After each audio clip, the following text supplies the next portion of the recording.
সুস্থ হলো, জিজ্ঞাসা করা হলো আপনাদের এই হাল হলো কেন, তারা জবাব দিল যেন রেজভী সাহেব কথা বলতেছেন আর উনার চেহারার থেকে নূর চমকাচ্ছে, ওই নূরের তাজাল্লিতে আমরা অজ্ঞান হয়ে গেছি। আমি যখন বাবাজান কেবলার কাছে বায়াত হইছি তখন আমার বয়স খুব কম, খুব কম, হাফ হাতা শার্ট আর প্যান্ট পরে। উনার কোন কারামত দেখে আমি উনার কাছে বায়াত হই নাই। উনার কোন কারামত দেখে না। যারা কারামত দেখে বায়াত হয় তাদের ঈমান দুর্বল থাকে। কেন থাকে জানেন? আজকে আমার কারামত দেখছে, হুজুর খুব বড়, কালকে আমার চাইতে ওনার কারামত যায় দেখছে, উনি আরো বড়, এরপরের দিন ওনার কাছে গেছে আরো বড়। এই লোকগুলো ঈমানদার হতে পারে না। আমি কোন কারামত দেখে বায়াত হই নাই। আমি রেজবির কাছে বায়াত হওয়ার প্রথম দুইটা কারণ হলো এই, উনার কাছে গেছি, যাই সেটা দেখছি, উনার সাথে কথা বইলা উনি আমারে বলতেছে, বাবারে যুগ ভালো না, যে এমনি যে চলতে চায় তারা এমনি চালাও, সমাজের মধ্যে বিশৃঙ্খলা সৃষ্টি করো না। উনার কাছে গেছি, উনিও এই কথাই বলে, উনার কাছে গেছি, উনিও এই কথাই বলে, সব দিনে হাতে দেখা পরে যখন রেজবির কাছে আসলাম, আইসা দেখি এটা উল্টা ছড়ি ঘুরায়। উনি বলে না, সমাজের তালে চললে তোমার ঈমান চলবে না, ঈমান হবে রাসূলের দিকে, সমাজ চলবে পাঁচ মিশালি, তুমি সমাজের হইলে ঈমান নিয়ে কবরে যাইতে পারবা না।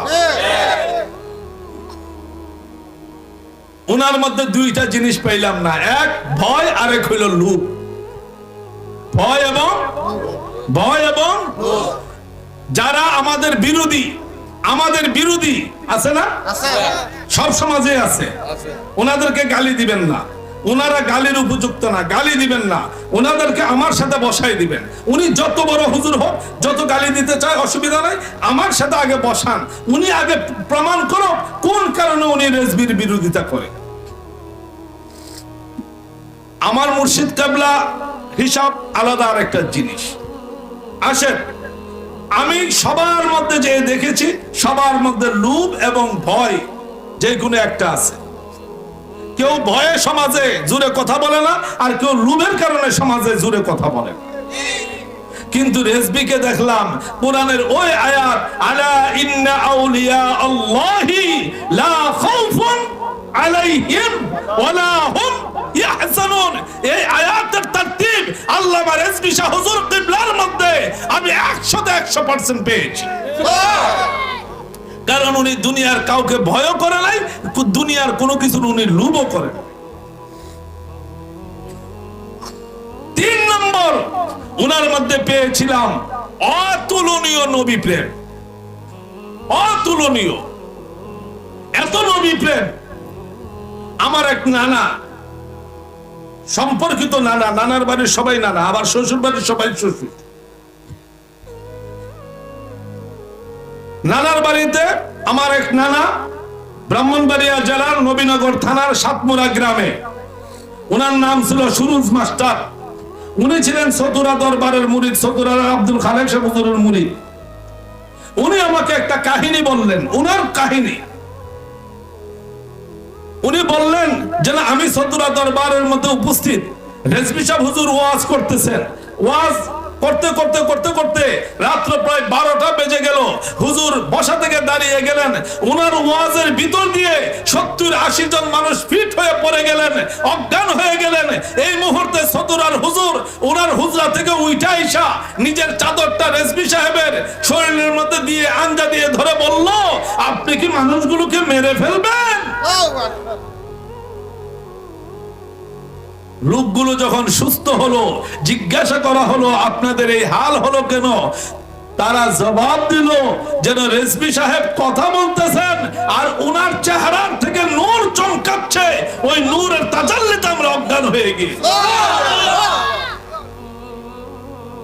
Point number 1। পয়েন্ট নাম্বার 2, এটা আপনারা অনেকেই জানেন, আমি দরবারে বহুবার বলেছি। আজকে বললে বলতেন যে না, আমাদেরকে খুশি করার জন্য বলতেছেন, কিন্তু আমি দরবারে বাবাজান কেবলা থাকতে 17 বছর আমি দরবারের উরুস মুবারকের স্টেজ পরিচালনা করছি, যদিও অনেকে আমাকে চিনেন না, এই উনি চিনবেন, কারণ আমি তখন ম্যাক্সিমাম সময় ঢাকায় ছিলাম। এই ঢাকায় থাকাকালীন সময়ে ঢাকার সমস্ত পীর ভাইদেরকে টুইক্কা টুইক্কা টুইক্কা টুইক্কা খুঁজা বাইর কইরা ওনাদেরকে একত্রিত করছি গুরান খানকার মধ্যে। সারা বাংলাদেশের মাহফিল ক্যান্সেল করে দিয়া শুক্রবার দিন গুরান খানকায় দেয়া জুম্মার নামাজ পড়াইছি, যাতে অন্তত পক্ষে আমাদের একটা অবস্থান সৃষ্টি হয়। তো ওইখানেও আমি বারবার বলেছি যেন বাবাজান কেবলা অনেক সময় মাহফিলের ভিতরে হঠাৎ করে জিম মেরে যাইতেন, জিম মেরে বলতেন জি আচ্ছা। শোয়ার সময় তিনি হঠাৎ করে শোয়ার ভিতর থেকে চোখ বন্ধ হঠাৎ করে বলতেন জি আচ্ছা। নতুন যারা 2000 সালের পরে বায়াত হইছেন আপনারা এই সিস্টেম দেখেন নাই, যারা পুরাতন তারা বলতে পারবেন। আমি বাবাজানকে জিজ্ঞাসা করলাম, বাবা এইটার হাকিকত কি? তো উনি অনেক কথাই আমাকে বলছে। এখানে শুধু উনি এটাই বললো যেন আমি কি করব, কখনো নবীজি, কখনো গাউসে পাক, কখনো শেরে খুদা মাওলা আলী, কখনো খাজা গরিবে নওয়াজ, ওনারা আসেন আমাকে যখন যা হুকুম করেন আমি সেটাই বলি। পয়েন্ট নাম্বার কত গেল? 2। পয়েন্ট নাম্বার 3, বাবাজান কেবলার হজের ব্যবস্থা করা হইলো। এই যে ওই দিনও আমি মানিকখালীতে মেজু ভাইজানকে রেখে, মেজু ভাইজান কেবলা ছিলেন মানিকখালীতে, সেখানে আমি এই কথাটা বলেছি। উনারা 3 ভাই হজ করছে ওনাদের টাকায় না, ওনাদের টাকায় ওনারা হজ করেন নাই, ওনারা হজ করছেন বাবাজান কেবলার টাকায়। তো বাবাজান কেবলার টাকায় ওনারা হজ করছেন, বাবাজান 3 ছেলেকে হজে পাঠাইতে পারছেন, তো উনি কি হজে যাইতে পারেন নাই? যখন বাবাজান কেবলার জন্য হজের ব্যবস্থা করা হলো, গভর্নমেন্টের একটা নির্ধারিত নিয়ম ছিল যেন 60-65 এর উপরে বয়স হইতে পারবে না, কারণ বাবাজান কেবলার বয়স তো অনেক হয়ে গেছে। সেই ক্ষেত্রে এখানে রাষ্ট্রীয় আইন মানতে যাইয়া ওনার পাসপোর্টের মধ্যে বয়স কমায়া দিতে হয়েছে। আজকে যদিও আমাদের ভাই একজন পদভ্রান্ত হয়ে তিনি চলে গেছেন, এই ঘটনাটা উনি জানেন, পুরোটাই উনি জানেন। জানার পরেও উনি নতুন করে ওই কাগজটাকে সামনে তুললে সেটা বলতেছে হ্যাঁ বাবার বয়স তো এত না, উনারা যা বলে এটা তো বাবার বয়স না, বাবার বয়স কম। সেই দিন কেন কমাই দেওয়া হয়েছিল আপনিও জানেন, বড় ভাই যেন জানে, মেজু ভাই যেন জানে, আমি আব্দুল কাইম আল হুসাইনিও জানি, হয়তো সাধারণ ভক্তরা জানেন।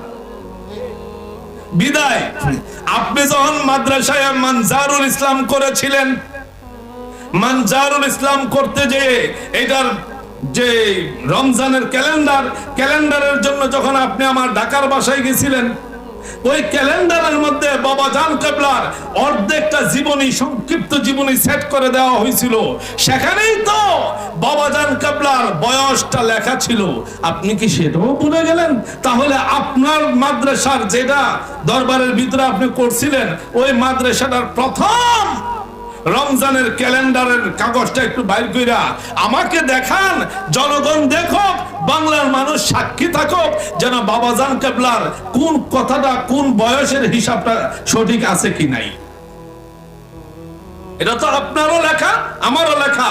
আপনি যখন এই পারের তরি লিখছিলেন তখন তো আমার বাসার সামনেই আপনাকে বাসা করে দেওয়া হয়েছে, তো আপনি এটাকে অস্বীকার করেন কেন? রেজবিকে বিতর্কিত করলে কি আপনার মর্যাদা বেড়ে যাবে? মোটেই না, বরং আপনি যদি কিয়ামত পর্যন্ত চেষ্টা করেন আল্লামা রেজবি শাহ হুজুর কিবলাকে বিতর্কিত করতে পারবেন। চাঁদগাঁয়া কিছু মৌলবী হিংসাবশত রেজবির নাম শুনলে তাদের সারা শরীরের মধ্যে চুলকানি সৃষ্টি হয়। আমি বারবার চট্টগ্রামের মাটিতে যেয়ে দেখেছি ওনাদের অন্তরে কি পরিমাণ হিংসা। ওনারা বলে হ্যাঁ, অর্থাৎ রেজবিয়া দরবারকে ইন্ডিকেট করে বলে এরা ভণ্ড। কোন দিক থেকে ভণ্ড? একবার ফতোয়াটা দিয়ে দেখান।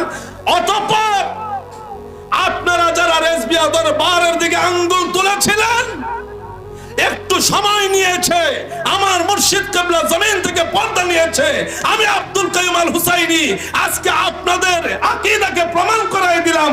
আপনারা কেউ খারিজিদের সাথে, কেউ শিয়াদের সাথে, কেউ বালাকুটিদের সাথে দালালিতে লিপ্ত। রেজবিয়া দরবারকে তারাই ভণ্ড বলে যাদের আকীদার মধ্যে ৭২ দলের ভেজাল আছে। কোন খালেস সুন্নি রেজবিকে মন্দ বলতে পারে না, কারণ এই বাংলার মাটিতে তিনি এমন একজন ব্যক্তি। এটার কাহিনীটা শেষ, বাবাজান কেবলার সব শেষ, সব রেডি হইল, তিনি হজে যাবেন। পুরান মুরিদ এখানে কে আছেন? পুরাতন মুরিদ আজ থেকে ৩০-৪০ বছর আগে মুরিদ হয়েছেন এমন কে আছেন? একটু হাত তুলেন তো। আপনি ৩০ বছর আগে আপনি আছেন। এখন যেটা মসজিদে নূর নবী হইছে, এই জায়গাটার মধ্যে একটা দুচালা ঘর ছিল, বাবাজানের খানকা শরীফ ছিল। হ্যাঁ, এটার উত্তর পাশের রুমটার মধ্যে বাবাজান বইতেন, দক্ষিণ পাশের রুমটার মধ্যে আমরা বইতাম। এই জায়গার মধ্যে বাবাজান কেবলা শুয়া। তখন সামনে দাঁড়িয়ে বিল্ডিং গুলো কোনোটাই হয় নাই, শুধু ওই যে ভিতর বাড়ির খোলা বারান্দার যে বাবাজান কেবলার চৌচালা ঘরটা ওইটা ছিল। কাহিনীগুলো মনে রাখবেন, এগুলো জেনে রাখা উচিত। অতীত ইতিহাস ভুলে গেলে অনেক কিছুই ধ্বংস হয়ে যাবে। এখানে বাবাজান কেবলাকে সবাই রেডি করলো, আমরা সবাই গেলাম। হঠাৎ করে বাবাজান কেবলা বললো যে আমি হজে যাব। বাবা শর্ত রেডি, না আমি হজে যাব না। বড় ভাইজান বলতেছে, সবাই বলতেছে, বড় আফা আয়েশা আফা, কুতুবের আম্মা, নুরুল ইসলাম রেজবি সাহেবের ওয়াইফ, ওই যে মানজারুল ইসলামের উত্তর পাশে জিনার মাজার শরীফ, সবাই আমরা ধরলাম। বাবাজানের এক কথা, উনি যাবেন না। কেন? একটা পর্যায়ে তিনি বললেন, আমারও তো মন চায়, আমি চাই, আমারও মন চায়, আমি চাই, হজে যাই, আমার মন চায়, কিন্তু আমি মক্কায় গেলে মদিনায় তো যেতে হবে। মক্কায় গেলে, কথা বলেন না কেন, মক্কায় গেলে মদিনায় যেতে হবে। আজকে এই ওহাবি টালটু মৌলবীরা কয় মদিনায় যাওয়ার দরকার নাই। আমার রাসূল বলেন, মান যারাআ কবরি ওয়াজাবাত লাহু শাফাআতি, যে নাকি আমার রওজা, আমার কবর জিয়ারত করতে আসবে, তার জন্য আমি নবীর শাফাআত ওয়াজিব হয়ে যাবে। এখন আসেন, নবীজির দরবারে তিনি যাবেন। তিনি বলতেছেন যে আমার তো মক্কায় গেলে মদিনায় যেতে হবে, আমি তো মদিনায় যেতে চাই, কিন্তু আমার নবী তো আমাকে যেতে বারবার নিষেধ করতেছে। আমার নবী চায় না আমি মদিনায় যাই। বাবা কেন, কি হয়েছে? নবীজি কি আপনার প্রতি খুব বেশি অসন্তুষ্ট? না হলে আপনাকে মদিনায় যেতে নবীজি নিষেধ করেন কেন? তিনি চোখের পানিগুলো ছেড়ে দিয়ে বললেন, যেন আমিও তো নবীজির দরবারে এটাই জানতে চেয়েছি, ইয়া রাসূলুল্লাহ, এই গোলামের কি অপরাধ একটু বলেন, আমি কেন আপনার রওজায় যেতে পারবো না? আমার রাসূল বললেন, রেজবি রে, তুই আমি নবীর জন্য এত বেশি মাইর খেয়েছিস, এত বেশি আঘাত সহ্য করেছিস, আমাকে দেখাস নাই আমার প্রতি তোর যে অকৃত্রিম প্রেম। হ্যাঁ রেজবি, তুই যখন মদিনায় আমার রওজার সামনে আইসা আমাকে সালাম দিবি, আমি রাসূল রওজায়ে আনোয়ারের ভিতর থেকে হাত বাড়াইয়া তোর সাথে মুসাফা করা আমার জন্য ওয়াজিব হয়ে যায়। এই জন্য এই জায়গাতে ছোট্ট একটা লকব আছে, শব্দটা ছোট্ট, শব্দটা ছোট্ট, কিন্তু এটার গভীরতা ৭ আসমান ৭ জমিনের চাইতেও বড়। শব্দটা হলো রাসূল নুমা। রাসূল নুমা ওই ওলিকে বলা হয়, ওই ওলি যিনি যে কোনো মুহূর্তে নিজে নবীজিকে দেখতে পারেন এবং অন্যকেও দেখাইবার ক্ষমতা রাখেন।